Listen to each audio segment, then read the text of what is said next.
Okay. Can you state your name and what office you're running for? My name is Mike Snyder, and I'm running for Tarrant County Tax Assessor-Collector. Okay, and why are you running for that office?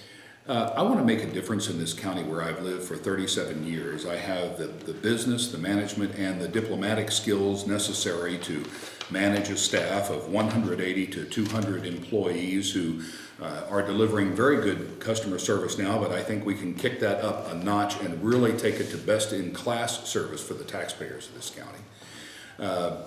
I have had an urge to serve for some time in public service. I've done 37 years of philanthropy here from various different philanthropy, large-scale philanthropies, military families, as well as the children who have lost a parent in the war since 9/11, to the Angel Tree, as well as Junior Achievement. I'm used to managing large groups of volunteers, recruiting large groups. It takes 1,200, for example, to do Skyball. I was chairman of the Air Power Foundation for 10 years and did that. And to manage that group of people for that period of time, which is 6 months, to create that event, keep them on task and keep them motivated, is a specific management skill and diplomatic skill that I think will serve us well in the tax office.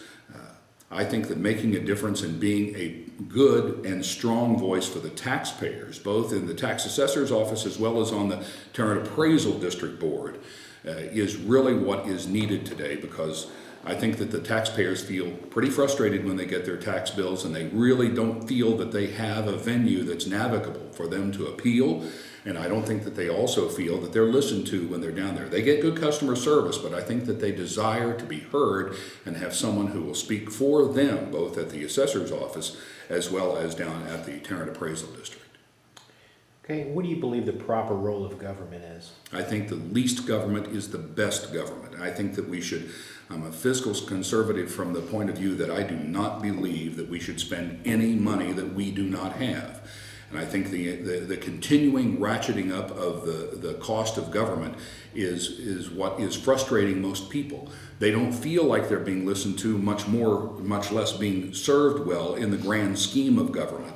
So I think that the best government is the least government, and I like to see the government get the heck out of the way of most of what we do, period. When and for what reason should state or local government be allowed to seize private property under eminent domain? Never. I don't like eminent domain. I don't think eminent domain, and I say never, and let me temper that with saying that there are some projects that obviously are of great public interest, but I think that eminent domain is one of the most emotional issues that any property owner will ever face. And I've known a lot of friends who have gone through the agony of having to give up their property for various different highway projects. And we have a small earthquake here in the office, but we'll take care of that. But in general, eminent domain should be used not only sparingly, but as rare. It should be rarely used, not the rule of thumb when we're trying to do public projects. Okay. Is Texas in need of civil asset forfeiture reform? Yes. You want to expound on that? Well, I think the Constitution is very clear on it. I don't think that civil forfeiture is actually, it is obviously permitted by our local governments and our state governments, but I just do not believe that the U.S. Constitution intended for civil forfeiture to be part of what we face as citizens. We have a right to own property. What is your position on marriage rights? A man and a woman, period. What are the top 3 issues for your campaign? Top 3 issues for my campaign is in the tax assessor collector's office. I want to, as I have said earlier, I want to be a strong voice for the taxpayers in Tarrant County. I think that we have good customer service at the tax office right now, but I want to do an immediate audit, both of the technology as well as the service in the office, to see if there are efficiencies that can be had.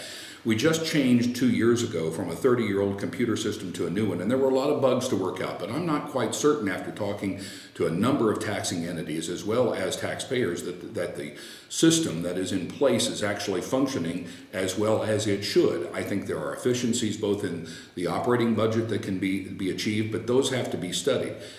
The one part that I think is really important is that people have, and this is part of my priorities in office when I get there, is to immediately appoint a study group to look into the appeals process at the Tarrant Appraisal District, work with the Tarrant Appraisal District, and attempt to find a way to at least streamline that process. It's a misnomer that you can go online and make an appeal effective to the Tarrant Appraisal District. It is imperative that we have our taxpayers begin to be listened to and heard, because if we don't start making adjustments for them, they're going to lose faith that we will ever have any control of what we do. I'm a firm supporter of SB 2. SB 2 would require a rollback trigger if the effective tax rate exceeds 4%. I've written a personal letter to Lieutenant Governor Dan Patrick. This is the letter that I sent him. And I asked him to resubmit SB 2 in the next session of the legislature. It passed the Senate in the last time, but it got bottled up in the House in committee because the leadership in the House refused to let it out. There's going to be new leadership in the House this next time around, and I think that SB 2 has a great likelihood of passing. Now, Dan Patrick, our Lieutenant Governor, wants a 4% trigger. I think I would be a little more severe. I've asked the Lieutenant Governor to see if it's not possible to ratchet that down to a 3% trigger. A lot of people in the taxing entities will scream about that, but the bottom line is people need to believe that they have a say in what is happening to their taxes. And being able to have that low of a trigger will make people go to the polls and make a decision. Do the counties and do the cities really need this in their next budget? As I said before, I'm a strict fiscal conservative. I believe we should not spend money we do not have. And what are the top 3 things that make you more qualified than your opponents? One of the things I think is important, especially for your tax assessor collector, is for people to understand how their taxes are computed. And they don't understand that fact. And also they don't understand who to go to complain about how much taxes they're paying. People don't understand that the tax appraiser collector has nothing to do with the actual appraisal of their property. That happens at the Tarrant Appraisal District. And the Tarrant Appraisal District is constrained by standard practices and other factors that come into there. But the real factor that is at play here in increasing your taxes is the budgets that the cities, the counties, the school districts, the hospital districts, all of them, whenever they propose those budgets, and they're increased from one year to the other, the increases in government spending is what is driving the tax rate. That drives the increases in taxes. You need somebody who can communicate to the people and get them to understand exactly what they're facing, to understand their taxes, and then they can make a better decision about where to go protest their taxes. The place may not be the Tarrant Appraisal District. It may be the Fort Worth or the Bedford or the Hearst City Council. It may be the Tarrant County Commissioners Court. It may be the Hospital District. Meetings that they never thought of attending before, but now learning that if they allow those meetings to go on without anybody there, those budgets get passed without any challenge, and as a net result, their taxes go up. They look at a tax assessor or they look at the appraiser as the root cause of taxes going up. My friends, that's not where taxes are going up. The taxes are going up in increased city, county, and taxing district budgets. And when you look at that and you understand and you're able to communicate that to the people, I think they have a better understanding of what they're paying in their taxes and a better understanding of how to reduce them. Okay. And please describe your political experience as well as experience as an election volunteer, staffer, candidate, or office holder, being sure to include any names of any candidates or office holders that you've worked for or volunteered. Yeah, let me just really quickly tell you, I have spent the last 2 elections as an election judge in North Richland Hills. It's an eye-opening experience, let me tell you, and I really enjoy doing that. And I've been blessed to have my father-in-law, who was he worked for President Reagan, with me, so I've had the best tutelage that I could possibly ever have. I'm a lifelong Republican. I believe that life begins at conception and ends at natural death in the grave. Politically, I have been a Republican my entire life. I got to vote for my first president in 1971. In that election, I voted for Richard Nixon. And I have believed in and you smile, but it's really important for you to understand a little bit about my family's history.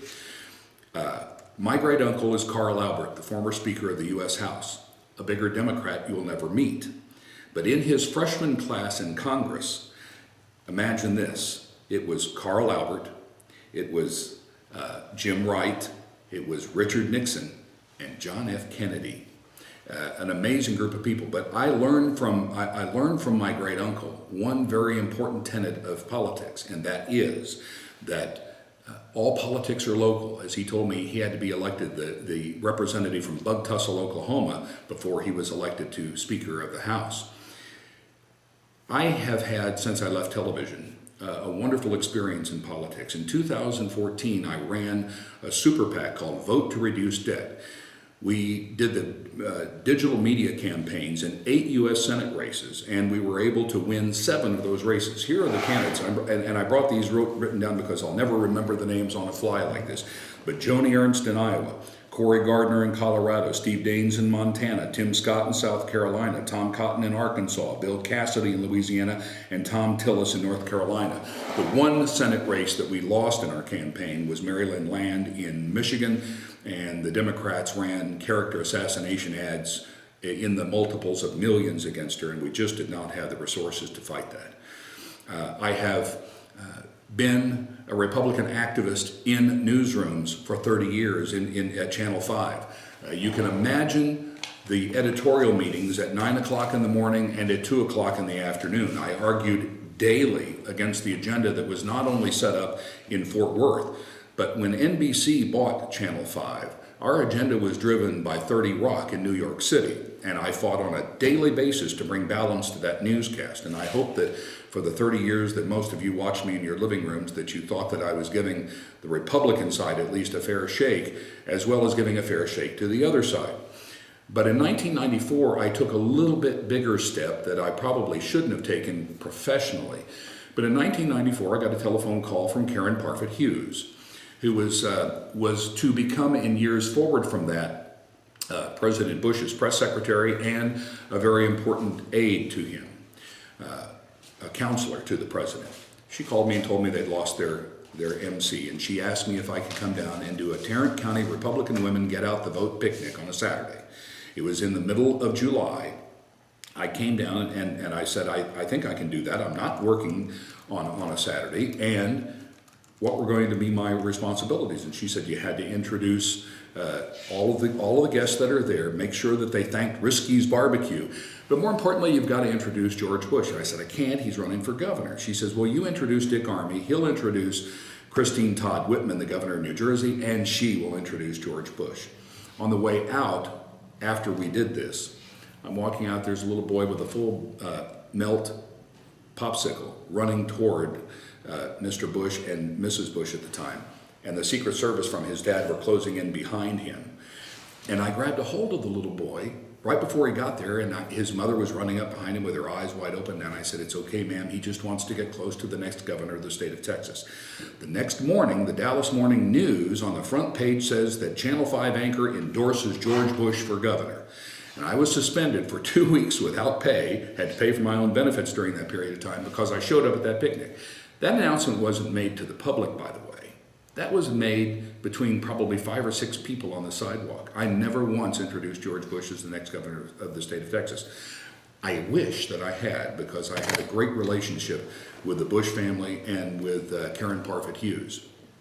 Bottom line to all of this is that I have tried to carry my conservative Republican credentials into the newsroom and, since leaving television, out into the public to where I can make at least not just my values heard, but that people know that I live my values. I live my values. I do not spend money I do not have. I firmly believe that government is the best when it is the smallest. And I would very, very much appreciate your vote in this election for Tarrant County Tax Assessor-Collector, because I will be a strong voice for the taxpayers of Tarrant County. Okay, and any last words? That pretty much sums it up. Cameras? What? Red light cameras? currently? Oh, red light cameras? Oh, that's simple. No, I will not hold hostage. I want to make sure everybody understands this. I will not hold hostage. Car tags, auto registrations, boat tags. I will not hold those hostage to pay red light camera fines. Just as simple as that. It's the job of the city to enforce its laws, and it's between a driver and the city whether or not they want to pay those fines. It is not the job of the county tax assessor to enforce a city fine. So we will not be collecting money, or we will not be holding up auto registrations to collect red light fines. Awesome. And you have a website, or is there a Facebook? My website is Mike Snyder, the number 4, TarrantCounty.com. Perfect.